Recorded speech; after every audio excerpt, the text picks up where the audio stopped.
EduTech Guys Radio, radio.edutechguys.com. The opinions expressed on the site and its programs are those of participants and not intended to and do not necessarily reflect the opinions of any specific educational entity, sponsor, company, state, or government agency.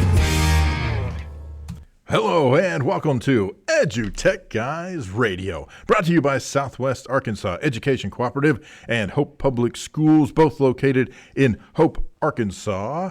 We want to give a special shout out to CDWG for their sponsorship through some of the equipment that we use here on the show. Good afternoon. I'm David Henderson. And I'm Jeff Matlock. There you go. We are rolling and wallowing all in it. Wallowing and that stuff. Yes, it is awesome. Today, unfortunately for the folks who are at ISTE, is the last day of ISTE. It's the last dance. The last dance. So sorry. Got me caught up in the... Oh, it's going to be that kind of show. Hey, you're listening to Season 2, Episode 3. Yeah, we're now thick into Season 2. We're kind of excited. Yeah, man. Guess what? Hey, it's the last show of June. And wow. Yeah, this weekend, this next Monday is the 4th of July. Do. Yeah, pretty exciting. We're jumping into a whole new year. So this show should be a lot of fun.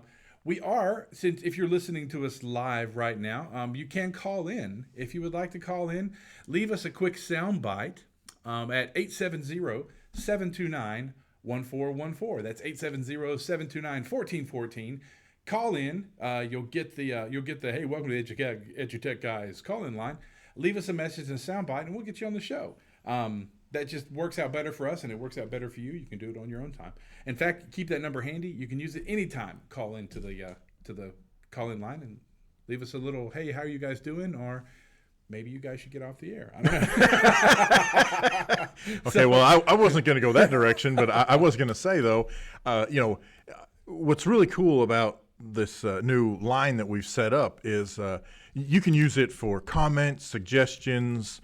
One of the things I like to say, comments, suggestions, problems, horror stories, whatever you want to share, you can call in, and if it's something we can put on the air, which that would be handy if you keep it clean so we can put it on the air. If we can put it on the air, then we can throw it up there, and then we can answer your question or address your concern, or we'll talk about whatever it is that you wanted to call in about. You are listening to radio.edutechguys.com. You can also check us out on the web at edutechguys.com. By the way, if you go to radio.edutechguys.com and sign in, you can participate in the chat down the side of the show there, and we will be monitoring that as we go along. We're also monitoring our Twitter feeds. We are at EduTechGuys. You can use the hashtag ETGChat, and we'll be monitoring that as well. Yes, we are. I had to bounce back over here to my show notes. I always get a little confused. What are we doing here? Yeah. Hey, so today we thought we'd have a great show. We don't have a guest. We were wrong. Oh, I'm sorry. Hold on just a second. We thought we'd have a great show. Anyway, all of our guests are at ISTE or deep in the heart of summer. This is a great time for educators because they do get to get away and have a vacation. Or they're at ISTE, and we didn't want to bug anybody at ISTE like, hey, while you're at ISTE, find a corner and call in, and we'll interview you with lots of people yelling and screaming around you and making noise. So, wait, I didn't know that was an option. If I'd have known that was an option, I would have bugged somebody. Well, yeah, we could have called somebody. I like to bug people. Yeah, we do bug people. So yeah, today anyway, we sent out some tweets just around lunchtime and asked folks to call in and give us a little soundbite about what they learned at ISTE. What changed their educational ideas of technology and integration and usage from ISTE, or what did they learn at ISTE? And we've had a handful of call-ins that we'll be listening to some of those call-ins here in just a bit. We did pre-screen those, and yes, we did. We did pre-screen those. What's great is we're also at the Google Apps of the Week, the app trick of the week. We're actually going to have probably 4. We'll probably go ahead and discuss all of the new stuff that Google came out with while they were at ISTE this year, which was 4 big things. So we'll add those in there. Cool. Coming up in a bit, yeah. The show is the show. David and I are glad to be in the middle of summer. David just got back from vacation, so he's all rested and He looks, he's got a lot of sun and he looks healthy. Uh-huh. The big thing that happened. Anywho. One of the big things that happened at ISTE this week was the new student standards that came out. Yes, and, yes. That was a really big deal because everybody was waiting with bated breath. No, they weren't waiting with bated breath. But, they were waiting to see what was happening with the new standards. And we might get in and discuss some of those here in just a bit. Yeah, man, that'd be cool. Yeah. So if I could spell, that'd even be better. That would be even better. So let's see. We got bounce my chat open here. We got a little chat session on up. Hey, it's Chad Brinkley. Awesome. Welcome to the show, man. We appreciate you listening in. And I tell you the other thing, we definitely appreciate the folks that participated. We kind of did some impromptu ISTE bounce-ins, for lack of a better description, over the last couple of days. We didn't – that was kind of a spur of the moment. We didn't get a whole lot of publicity rolling out for those, but we still managed to get a couple of folks to participate. So those of you that were able to connect to the Google Hangout that we were doing the last couple of days, thank you very much for participating in that, and hope you guys are out there listening to us now. If not live, then at least through the podcast, which, by the way, you can grab over on iTunes, again, at EduTechGuys. Basically, you Google EduTechGuys, and it's us. We should pop up on there. Exactly. Any form or factor, any format that you are listening to us, we greatly appreciate it. That is awesome. And be sure to tell your friends. I'm seriously, let other folks know, hey, listen to us. Listen to these two crazy guys. They talk about education, and they're lunatics. Are we lunatics? Is that what we're not officially? Not officially. As Sheldon says, my mother had me tested. So yeah, I hated that we missed ISTE. Missed ISTE. Missed ISTE. But definitely David and I will EduTech guys will be at ISTE next year. Yes. And we will be somewhere in the building, and we will be set up somewhere in that building. Yeah. That is what will happen. You can go ahead and put that on your and next year it's in San Antonio, which is right down the road from us. In fact, we were in San Antonio not long ago. So, well, no, we weren't in San Antonio. We were in New Orleans. I was in San Antonio not too long ago. But anywho, we'll be in San Antonio next year at ISTE for sure. For sure. Hey, what's great though is we like to toot our horn. You can catch us November 30th through December 3rd at the AESA conference in Savannah, Georgia.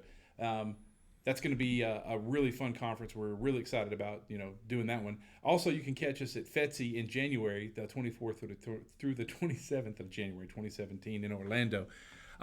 So yeah, back to ISTE. It looks like one of the cool things that happened at ISTE was I think most of the people that called in and everyone that we know, the biggest part of any conference is really you're reconnecting with your peers and your friends, and getting to talk about all that good stuff and find out what's going on and what's going to happen with that kind of thing. So exactly, that's a really big deal, and that seems to be kind of the takeaway from all that kind of stuff. So I think it's really interesting that our call-ins, that's what they pretty much had to say. Meeting up face-to-face with the folks that you probably communicate with online more than anything throughout the year, taking part in various ed chats, or you follow each other on Twitter, or you hang out together on Facebook, whatever. Yeah. But that's so. Let's take a quick listen. This is from Kevin Honeycutt. He called in today and gave us a quick sound bite. So take a listen really quick. Hey, EduTechGuys, this is Kevin Honeycutt calling in and saying, hey, first of all, I like the work that you do.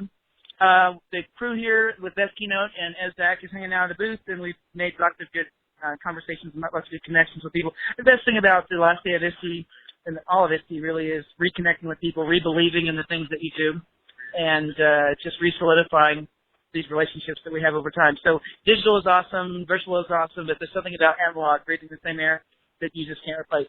Anyway, thanks. See you guys. I think Kevin's great. I think one of the funniest things he says there is, digital is awesome, virtual is awesome, but you can't beat analog. And he's right. You go to this conference, the International Standards of Technology and Education. You go to this conference and you spend most of your time doing analog stuff. You're meeting people, re-talking. It's all analog. I mean, we can tweet and we can FaceTime and we can email and message all we want, but there's something about we talk to those people on a daily, hourly basis. Some of them, right, through digital media. Yeah. But then you get there and it's completely different. I think it's like when we interview people, we like to do a Skype or a Hangout so we can see them. Yes. Because it's so much easier to hold a conversation with someone, face to face, analog, as Kevin said. Yeah. I think Well, that's a really big deal.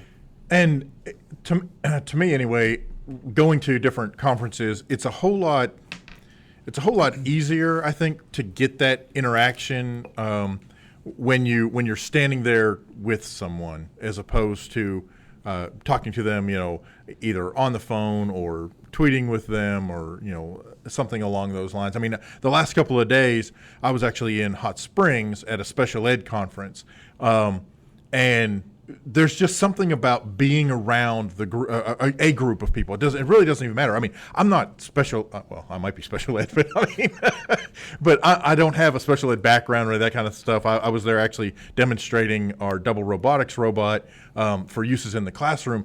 And it was very cool to have that live interaction. Now, in a weird sort of way, that was actually kind of I was like digitally analog. I don't know how you say that. I mean, because I was there, but then I was also this robot roving around, and then you called in, and I was on the robot.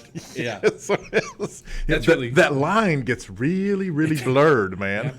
Starting to get a little hazy.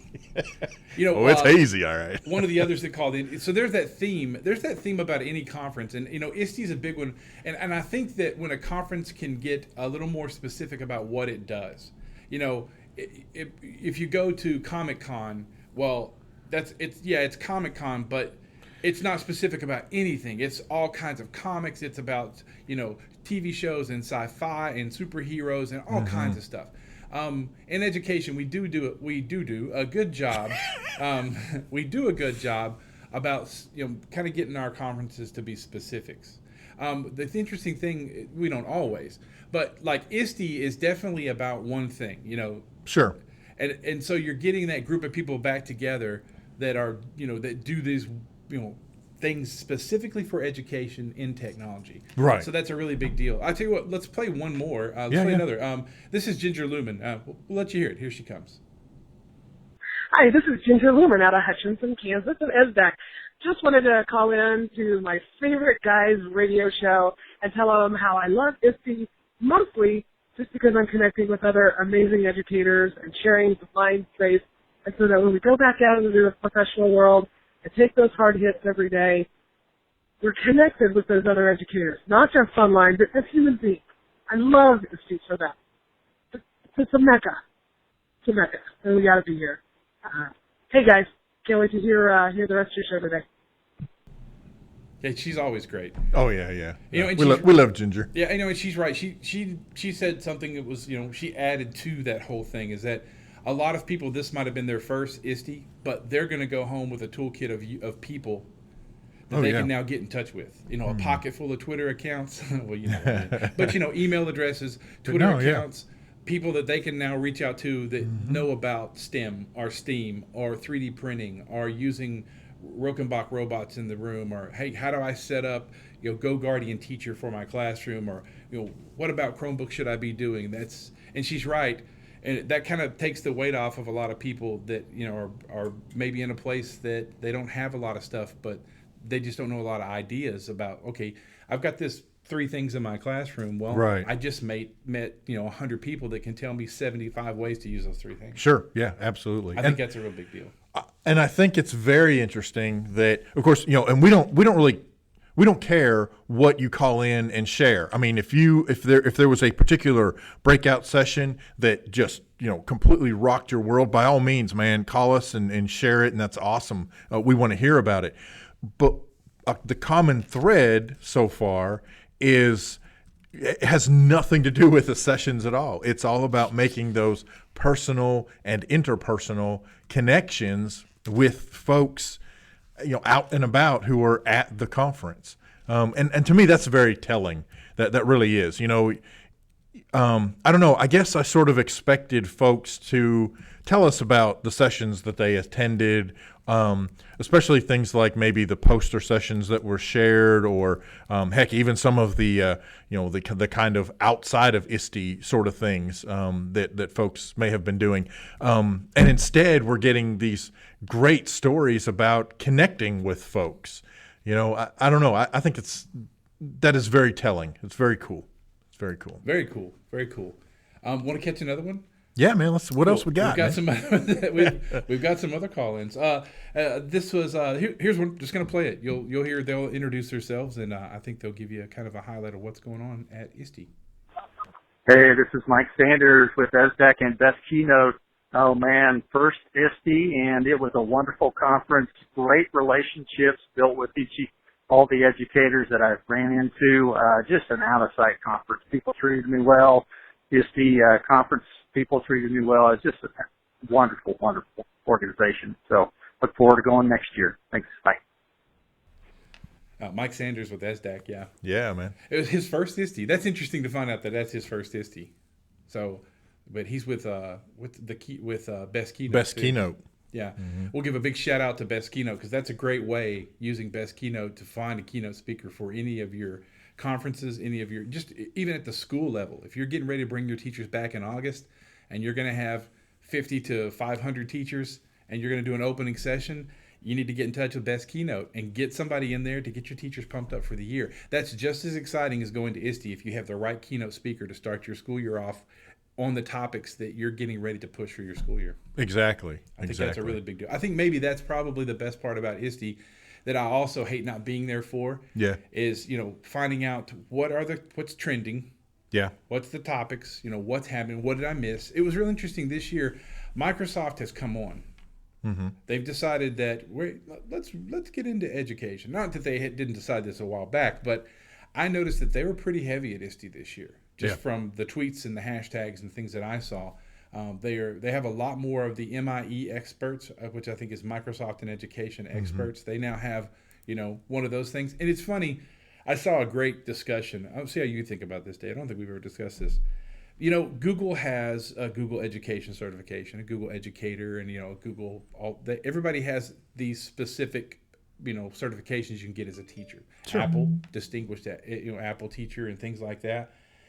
I think what's interesting about that is, and so does Microsoft now. And some people say, well, they're just trying to sell stuff. Well, okay, maybe, but at the same time, they're promoting technology integration and helping someone who decides, I'm going to get an MIE expert in Microsoft because we use Surface tablets, and we use OneNote, and we use Mystery Skype. So I'm going to go and they learn another 1,000 things that they didn't know, and they get honored for that. Here, you're now an MIE expert. Right.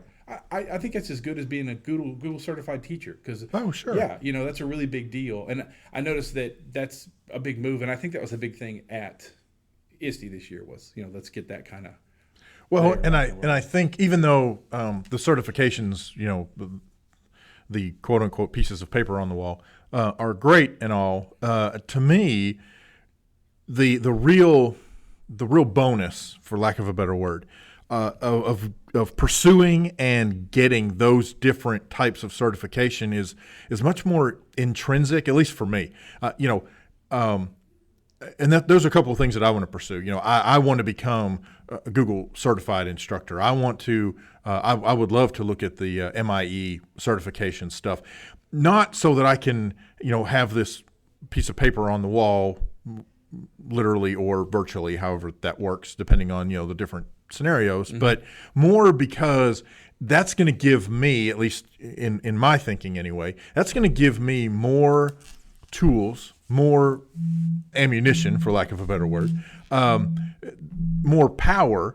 more knowledge, and a better skill set for using those different applications, those different environments, in whether I'm teaching teachers, whether I'm teaching students.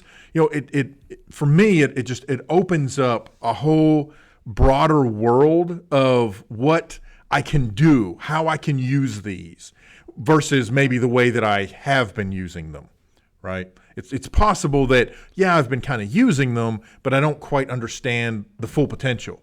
Well, by going through the courses to get certified, now that full potential, or even the potential of that potential, is suddenly a thing for me. And I'm like, okay, wait a minute. Now I see how I can do this.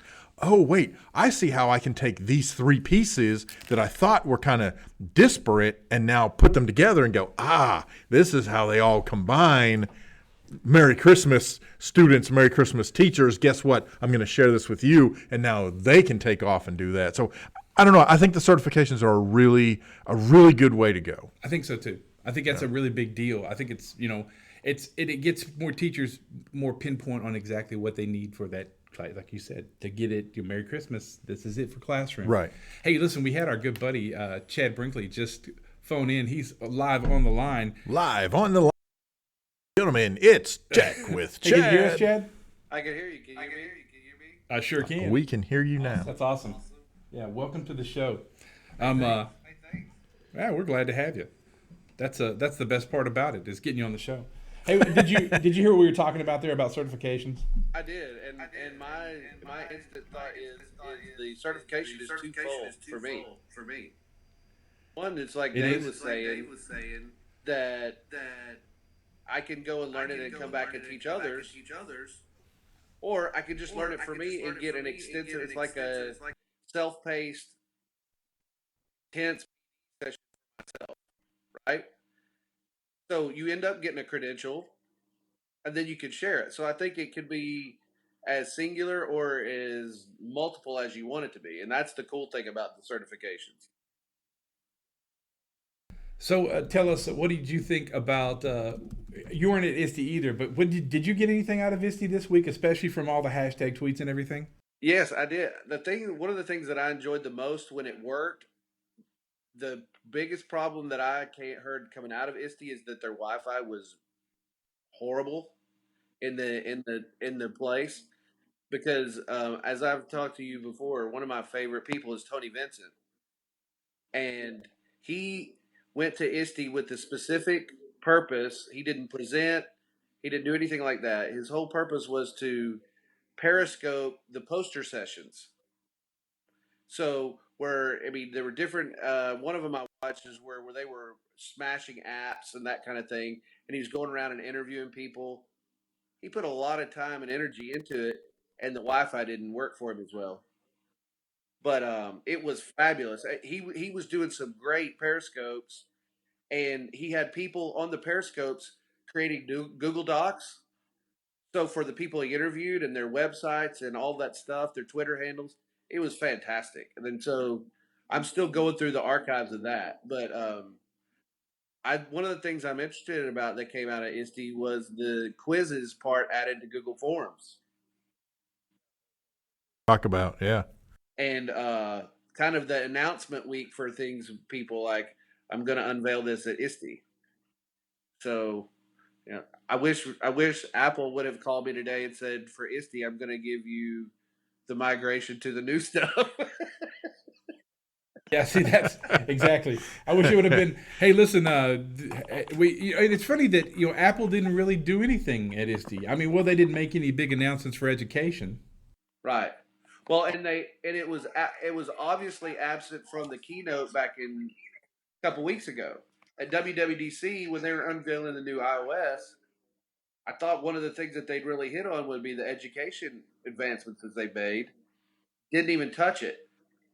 So maybe they're planning a specific education thing with the launch, or I don't know. That could be too. Yeah. I would guess that maybe that's what we're probably looking at. Is something's coming up. They're going to do something in August or into July, because they will have another big announcement from Apple coming up in the next 2 months or 3 months, and it'll be some of their hardware. And maybe they're going to throw the education stuff in on that one. Yeah, that'd be my guess. Yeah, I mean, to me, it's no coincidence that Amazon announced their education endeavor during ISTE week. I mean, that was the other one. Yeah.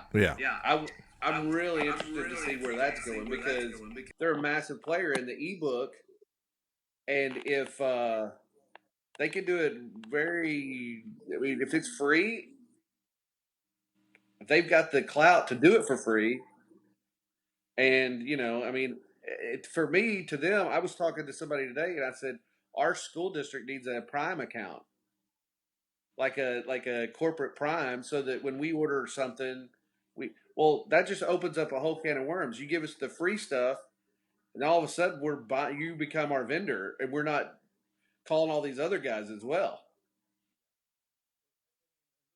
That drops them into the same market as Google and Microsoft. I was telling you earlier, David, I was talking about how big Microsoft was at ISTE this year. They were really heavy and into everything that's going on there. The interesting thing about the new stuff from Amazon is I noticed one of the things said free uploads, unlimited uploads. So I'm wondering, I haven't looked into the whole Inspire thing from Amazon yet. I've got to sit down, and read the whole thing. Right. I'm guessing you're right. This is about digital text and digital textbooks and things like that. But it makes you wonder that the upload thing. I hope they have a really blown out way. Apple created the book creator for education, and it's a great piece of software. It just never has caught on. Teachers are just not building, they're not using the opportunity in a year's time to build their own curriculum that's then easily modified for years to come.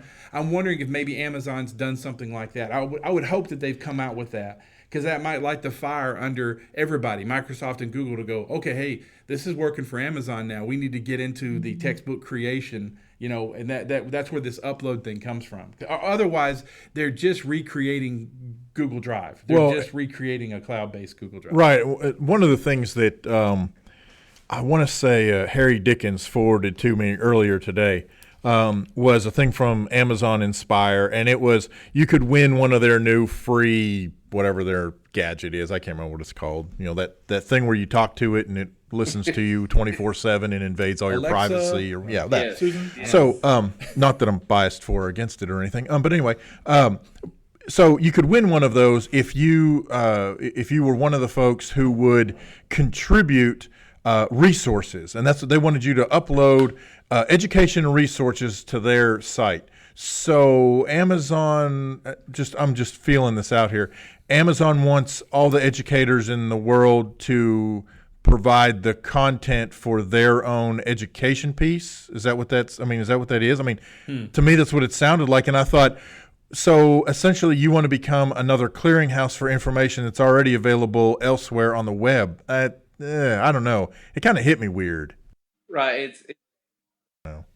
Well, and one of the things that I'm seeing a lot of is there are people that are really good at some things, but feel like they have to do a lot of things for some reason. And my focus is do what you do better than everybody else. And then if there's a need for something else, add it. So I'm kind of with you, Dave. I kind of want to see where they're going with that. Have they delivered so much free content to people that people are bringing it back to them? Is it a quid pro quo? Or is it you buy these resources from us, create a great curriculum, and then they'll upload it back? I mean, how many times are they going to dip? Yeah, that struck me as, I don't know, just kind of weird. I don't know, and going back to what Jeff was talking about earlier, in terms of like iBooks, and I would even argue things like Google Classroom, Google Sites. Most teachers are not content creators, and they don't want to be content creators, and they don't care about content creation. They are, they're consumers. Give me some resources that I can use in my classroom. I'm going to teach the way I want to teach, but I'm not going to create the content. I'm going to take existing content and use it in my classroom. And I think that's kind of where some of those tools have I don't know, kind of stumbled, for lack of a better description. It's just, it was put out there in the hopes that everybody was going to create. Yeah, well, you know what? Not everybody wants to create. I mean, sorry, that's the way it is. I'm not trying to be negative about it, because there are people who create and they are phenomenal at it. And there are folks who have left the classroom because they got so good at creating that they were like, you know what? I actually don't want to be in the classroom. I'd rather create stuff and share it. And now look at here, I can have a different type of living, still in education, but just from a different angle. We're actually talking to a guy that's what he did. Well, Well, there you go. But at the same Exactly, time, you're right. Just saying. Bingo.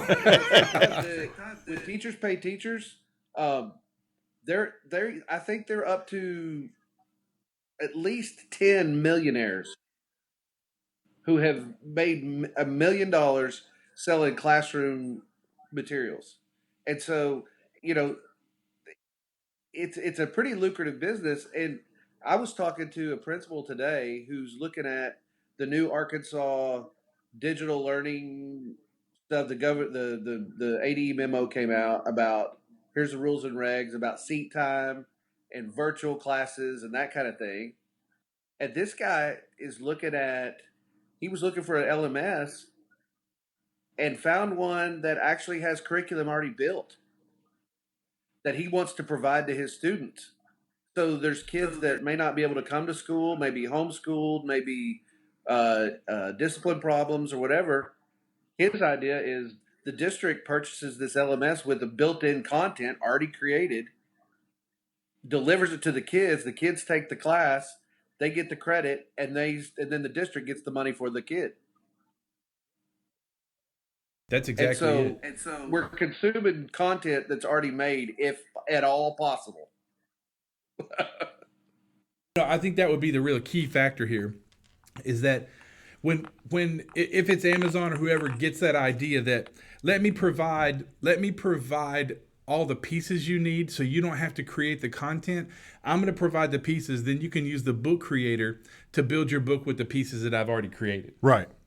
Well, and that's what as I started thinking about it after I got off the phone with him, I was thinking of potential roadblocks, and he said they were going to start calling parents tomorrow and ask them if they'd be interested in letting their kid do that.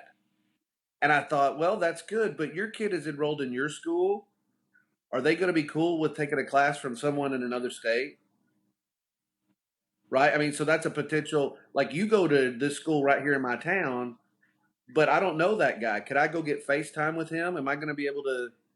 So there's some potential roadblocks to that stuff that's created far off. So I would really want to have a local facilitator so that it's that I still have that local buy-in. Back before the Arkansas Digital Learning Act, or whatever the official name of that thing was, before that rolled out a couple of years ago, the state of Arkansas was doing compressed interactive video distance learning. Really, I mean, every district was doing it, and or nearly every district was doing it. And for the most part, they were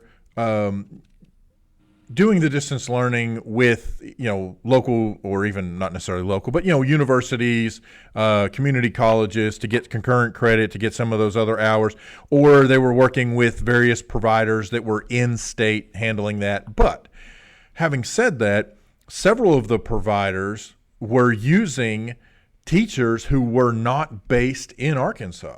One of the providers, and I'm not pointing fingers, naming names, whatever. This is just the way it is. One of the providers was using at least one, if not a couple, of teachers who were based in Texas. And those Texas teachers were leading that course for the Arkansas students. And that was one of the concerns that some of the parents had was, well, how am I supposed to get in touch with, deal with this teacher in Texas who's, handling my student here? And if an issue comes up, how do I get that resolved? And ultimately, I think, and this, I'm getting to my point here. In order to address kind of the issue you brought up is, I think ultimately that the local contact is going to be the local district. So it doesn't matter where that content is coming from, where that teacher is based, at least in my opinion. I don't believe any of that matters so much as however that student is getting credit and however the the monies that transfer in order to handle the schooling of that student, as long as there is ultimately some state-based contact, to me anyway, I would think that is what ultimately matters. Now, I haven't seen what the new layout is in terms of how the hours work and all that. So I'm definitely going to have to check that out. But ultimately, if my student, if I live in Prescott, right? Okay, so I live in Prescott. If my daughter is going to take an online course and that's being taught by somebody in California, frankly, I don't really care as long as it's meeting the standards and she's getting, and really, frankly, I don't even necessarily care about the standards other than, I guess it has to meet the standards. But as long as she's getting what she's supposed to be getting out of the course and hopefully more than she might have otherwise, I don't care where the teacher is. Heck, I don't care if the teacher's in England. That, as a parent, that doesn't necessarily matter to me unless or until something does come up that's concern, and then how do I handle that as a parent? What are the provisions in place for me to be able to address that particular issue? Well, and I'm thinking about it more. The students that are probably going to sign up for those classes are less likely to have parents who are going to raise issues. I mean, they kind of know what you're getting into on the front end, right? And you kind of explain that. Well, this is going to be the workflow if there's an issue with the grade or with an assignment or that kind of thing. So I think there's some way to work it. But my only concern for him and for some people is I love the progress, but I don't want us to go 100 miles an hour and then hit a 50-mile-an-hour curve. Let's just make sure that we go at an appropriate speed so that nothing catches us off guard and we end up in a ditch. That's my right. Yeah. And by the same token, you don't break speed records by maintaining the same speed all the time. You are going to break a few bones in the process. Exactly. Just saying. Exactly. And I'll tell you something else that a trend that I'm seeing, and that it was the stuff that I saw from ISTE too. And I wanted to ask you guys about this in ed tech companies. And you guys know I used to work for one. And a lot of in the past, almost all product, software, hardware, whatever, was the initial buy-in, and you own it until you upgrade. And then a lot of stuff changed and went to, well, we're going to start with a subscription, and based on how much you want, this is how much you pay.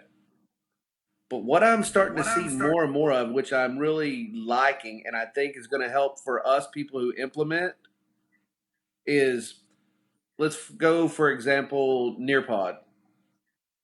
Nearpod is an amazing tool. You can use it for free all day long. Now, you can't do a lot. You can't do everything, let's say that.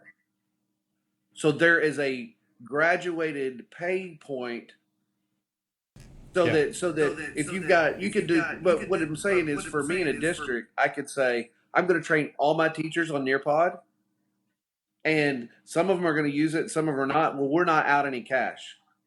But the ones who do, let's buy the upgraded license for the 20 that do, and then you don't ever waste that money on the front end. So that's a trend that I'm seeing in more and more of the companies and more of the apps and those platforms. And so I'm really encouraged as an integrator to see that people are going to be more prone to try stuff if there's no upfront investment. Yes. You guys see the same thing? I am, and it's what's been going on anyway in apps on both the Android store and on the iOS store since its inception. In-app purchases. I mean, that's what we're literally talking about here. But yes, I mean, if I teach a workshop on Nearpod, or I teach a workshop on any app or any application for that matter, any web-based application, and it's free, it's kind of like Mixler that we use. Mixler is free. You can broadcast for an hour as many times a day as you want to, but they have to be separate hour broadcasts. And that's just to get you going. And you don't get analytics and you don't get this kind of stuff because why would I go out and pay $100 for a pro account and then I only do 4 podcasts that last 15 minutes each? And so you're right, where they've given education the ability to make our dollar stretch longer, because We throw out Nearpod and come to find out that we have 100 teachers and 40 teachers use it, and 38 of those teachers say, that's all I need is what it does in its basic form. There's no reason to spend any more money on this, but we love it just like it is. Great. Wonderful. Right. And even at that point, it's like, well, if the 40 of you like it, we'll pay for 40 licenses of it and not 100, because we didn't waste any money on the front end. We've not lost any money. We lost some time, but we didn't lose any money on it. So I agree with you, and I'm seeing that. You're right. That's exactly what I'm seeing happening out there. Well, and I think it all feeds into the whole value added mindset that I think has been an overall shift, really in really in a lot of services, but certainly web-based or app-based services in general, education or otherwise. Excuse me. Like Jeff said, we use Mixler, and there is a free version, and there are certain limitations. But for a little bit of money per month, you can upgrade, and you get these bonus features. For a little bit more money than that, you could upgrade again, and you get these other features. I'll tell you where my concern about this particular trend comes in is, and we've seen this. What we've seen is especially when the service, whether that's education software or it's a app or a website or whatever, they give you something for free, and then they have multiple paid tiers. Okay, then after a year or so, once that company starts to grow and take off or whatever, the trend that I've seen is, okay, well, now we're going to back off what we're giving you for free. And the first tier is now $5 more than it used to be. And the next tier is $20 more than it was before. So had you got in when we first started up, we would have had a killer deal for you, but now we're expanding our services, so therefore you get less for free. And technically, you also get less for the money you're paying for each of those tiers. And I will tell you straight up, that's one of the things. Now, Jeff and I were grandfathered in to the account that we have with Mixler because we've been with them long enough that we actually got in before they started bumping things up. Now, to get what we have at Mixler costs a lot more than what we're paying. At least 5 times than what we're paying. So that's my concern with this trend is, it's almost like the whole fish hook thing. We're going to hook you. It's not quite bait and switch, but, we're going to hook you. But if you don't get hooked early enough, then what's going to happen is, well, we're changing our platform, so therefore you don't quite get what you used to get for that free level. I don't know. That worries me a little.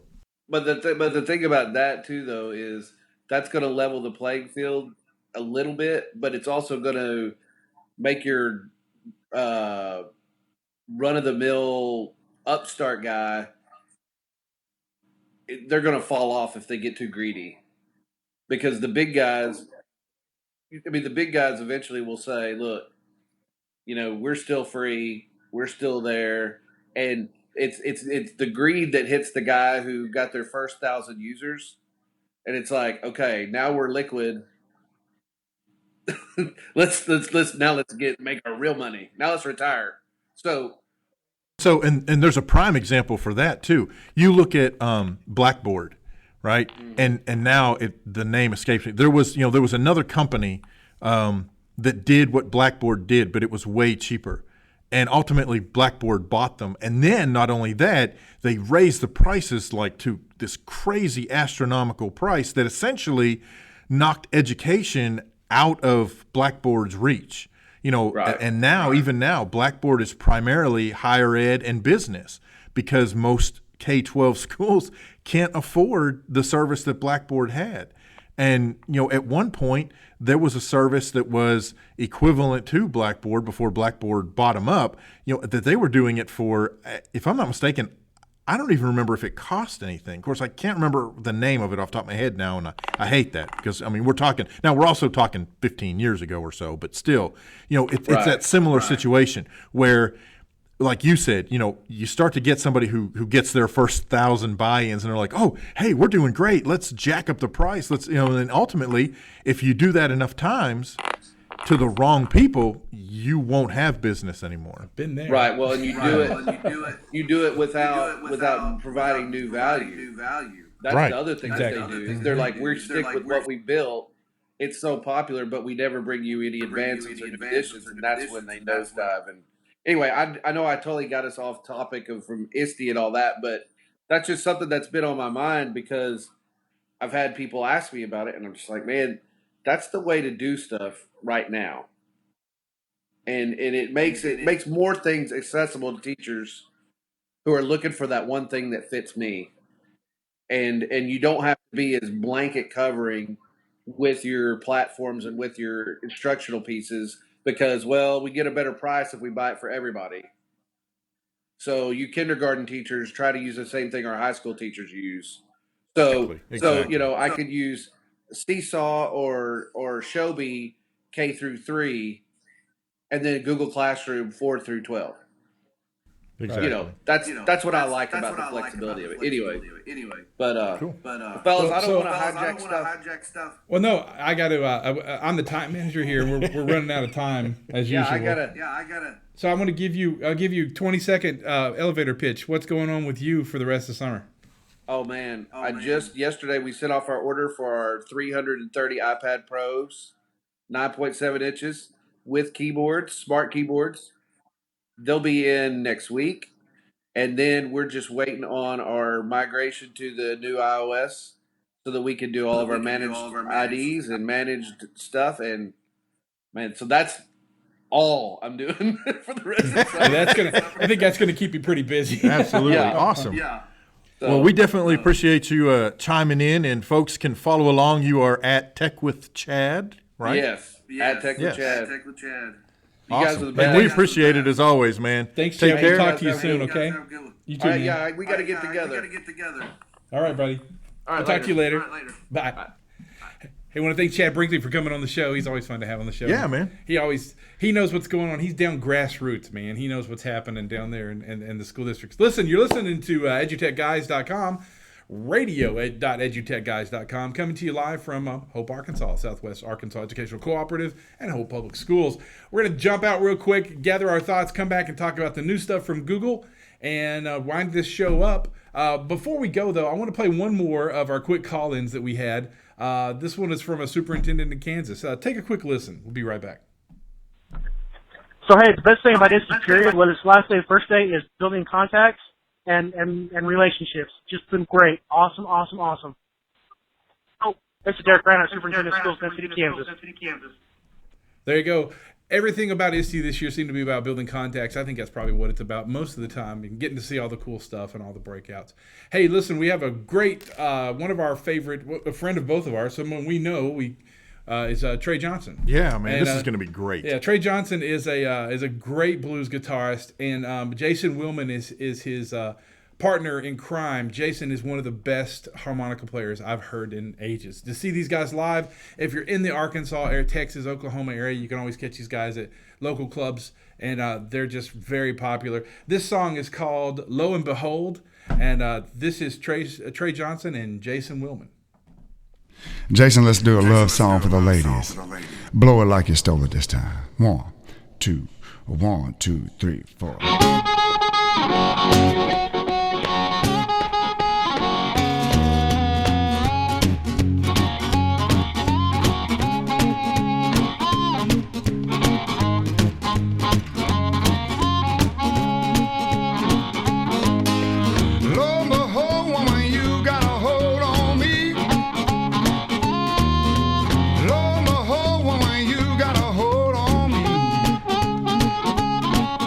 Truth be told, lady, ain't no way I'm gonna leave you be.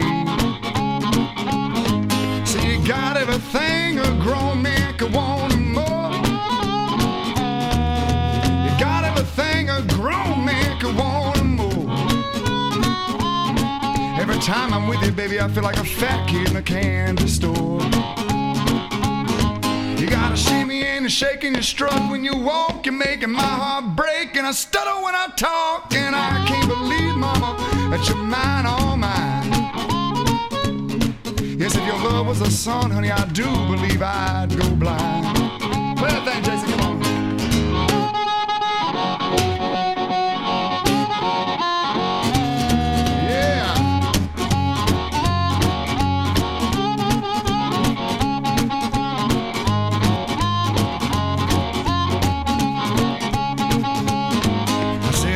Sleep, baby, when you're laying in my arms. I can't get no rest, honey, when you're laying in my arms.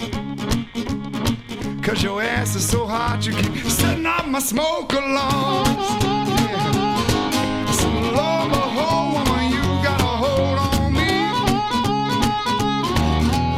Lo and behold, woman, you got a hold on me. Yes, and the truth be told, the truth be told, woman, ain't no way I'm gonna leave you be.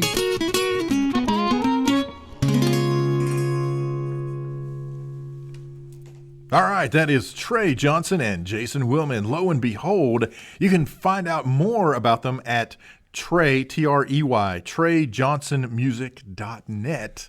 We appreciate them letting us play their music, feature them this week. Awesome stuff, man. Yeah, if you're listening or you know someone that would like to feature a song on EduTechGuys, tell them to holler out at us. Hit us up. Go to www.edutechguys.com. Drop down to the bottom of the page. You'll find a comment form there. Fill it out. Have them fill it out. Have them get in touch with us. We'll gladly put them on the show. We like to feature artists, especially those that are maybe not as popular as everybody else, but are actually sometimes better artists than are out there. Yeah, absolutely. So guess what time it is? It's time for Google App of the Week. Yeah, that's David's only singing he does. That's right there. That's the only singing they'll let me do on true. air. So this week at ISTE, Google released 4 teacher tools. And what a great time to do it. One teacher tool. Oh, sorry. So, yeah, 4 teacher tools. Let's take a look at them real quick. The first one was they introduced the Expeditions app. And what the Expeditions app is pretty much you download Expeditions, and then I think they have 200 Expeditions to choose from right now, which is you can use a virtual headset or Google Cardboard, and you can go on these cool little expeditions and do stuff like that. Well, and my understanding is the big deal is that they made it free for educators. If I remember right, I think they're actually like $30 a piece or something normally. Wow. I can't remember. Somewhere I saw that price. And maybe that's how it used to be before now. Maybe it's free for everybody. I don't know. But my understanding was that they made it free for educators, which is phenomenal. So right now it's available for Android, but it will be out for iPhones and iPads coming soon. That'd be cool. So that's the first thing. Then the next thing they did was Google Cast for Education, which that gets into some really amazing stuff because that's a Chrome app that allows students and teachers to share their screens wirelessly from everywhere in the classroom. So at that point, the Cast for Education, it can carry video and audio across your school network. So, yeah, it has built-in controls for teachers, and it works with Google Classroom, so it's easy to invite students into a casting session. And because the app runs on the teacher's existing computer, it doesn't require new hardware. So the teachers run the Cast for Education app, and the students can share their screens and existing Cast features in Chrome. So they're just running Chrome is pretty much That's all awesome. they have to do. Man, that is so cool. Yeah, and here's the big one that David likes that we were talking about earlier, and that's the new quizzes in Google Forms. Yeah, man, this is so cool. So they basically what they've done is really beef up Google Forms for educators, and really you can actually adapt this for anytime, anything, right? Yeah, anytime where you want those kind of instant results. So it allows teachers to auto grade or anybody multiple choice and checkbox questions, so teachers can spend less time grading, more time teaching, which is all what we're looking for. They can also add review materials in the form of explanations, supplemental websites. They can review videos. So students, they can get quick and actionable feedback. Plus, there's more. Teachers can get instant feedback on student progress. They know which lessons need more explanation, what to teach next, all that kind of stuff. So, I mean, it's very, very cool. And then there was a common request from educators to disallow students from sending themselves a copy of the responses. And so that's been incorporated because that was one of the issues, right? You get the student to fill out the form, and then they could email themselves a copy of the responses. And give their buddies in the next class the test. Hey, here's the test you're going to take in fourth period. Yeah. Yeah. No, but that's interesting. You know, there was a lot of software out there and websites the last 2 or 3 years that charge thousands of dollars to do pretty much what that's doing, to give you instant response. Yeah. Kids are Oh, doing. yeah. So, Absolutely. And one of the last things they did was creative apps on Chromebooks. So Explain Everything, Soundtrap, and WeVideo are creative apps that students demonstrate, or anyone for that matter, their understanding of curriculum through their own unique voice. So you can guess what that is. Soundtrap, I think that explains itself. And WeVideo, if you haven't looked at Explain Everything, it's really cool. So they've worked close together with the app creators, and it was just like Chad was talking about. There is a free version of each one of those apps, but they've also made sure that schools are going to get special pricing for all 3 of those apps if you purchase them in a bundle. But what's cool is they can be purchased when you buy your Chromebooks. So even then you're going to get an even better price. So there's the interesting thing that's happening is that a lot of schools, a lot of companies are already bundling GoGuardian, and now they're going to end up, they're going to start bundling other pieces that work with Chromebooks, and you're going to save a ton on it. So here pretty soon, the best way to find out about Explain Everything, Soundtrap, and WeVideo would be like to contact whoever your reseller is. So that's a really big one right there. That is awesome. So something interesting happened this week that David shared with me about YouTube. Go ahead and. Well, one of the very interesting things that happened, YouTube, a Google company, used some formula, and I don't know if I don't think they've actually shared how they came up with this particular methodology. But anyway, they determined which users were actually inactive in Google, in YouTube, on Google Plus, and then they dumped those users. They deleted those user accounts. So the way this affected other users, creators mainly, is that many YouTube channels lost tons of subscribers because of these, so-called inactive accounts. I'm very curious to see how many so-called inactive accounts got deleted that actually weren't inactive. So how many folks are flipping out that their stuff got deleted and they weren't actually inactive. And I can, from personal experience, now I don't have a whole lot of subscribers at this point on my YouTube channel. I've got maybe 140.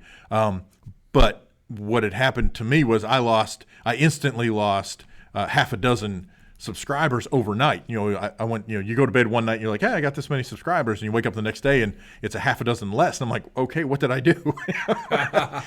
But some of the folks that I subscribe to, they lost, hundreds of thousands of users overnight because of this. So it really affected them, way more than it affected me percentage-wise.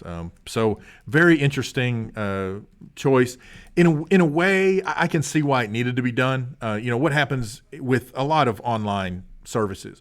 People create accounts, they create fake accounts. That is, an account that gets created that never gets used, and essentially that's how they kind of, they can use bots to do the subscriptions, that kind of thing. So, I can see where they're, I can sort of understand their rationale behind doing it. It's just they didn't tell anybody they didn't tell it was going to happen. It's just, that's kind of a bad thing. It is kind of a let bad everybody thing. know about it. Hey, so listen, we're going to wrap this show up. It's been a great day. Yeah, I man. want to thank all the folks that called in and gave us some sound bites from ISTE. Let us know how that went down. And I did want to give a quick clarification, or I don't know if clarification is the right word, but Derek Reinhardt, he's the superintendent from Ness City, Kansas. He had called in with a soundbite, and it was a little hard to understand who he was and where he was calling from, but we got his contact information. I just want to make sure that was put out there. And we appreciate, everybody else who chimed in and let us know what they thought of ISTE. Yeah, I want to thank Chad Brinkley. He popped up in the chat, and I invited him to come on and talk a little bit with us. I want to thank Chad for coming on the show today. and talking about and getting us off topic, but it was a good off topic. It was something that was fun to talk about. We hope you enjoyed the show. You can catch this show on iTunes. Check the Twitter feed and you'll find the iTunes link. Just go to iTunes and search EduTechGuys. For that matter, go to the web and search EduTechGuys, EduTechGuys, and we'll probably be the first thing that pops up. Absolutely. We want to thank Southwest Arkansas Education Cooperative and Hope Public Schools for letting us do this each and every week. It's been awesome. And a special shout out to CDWG for providing some of the equipment that we're using on the show. Thank you very much for listening. I'm David Henderson. And I'm Jeff Madlock. We'll catch you next time. You've been listening to EduTech Guys Radio, radio.edutechguys.com. The opinions expressed on the site and its programs are those of participants and not intended to and do not necessarily reflect the opinions of any specific educational entity, sponsor, company, state, or government agency.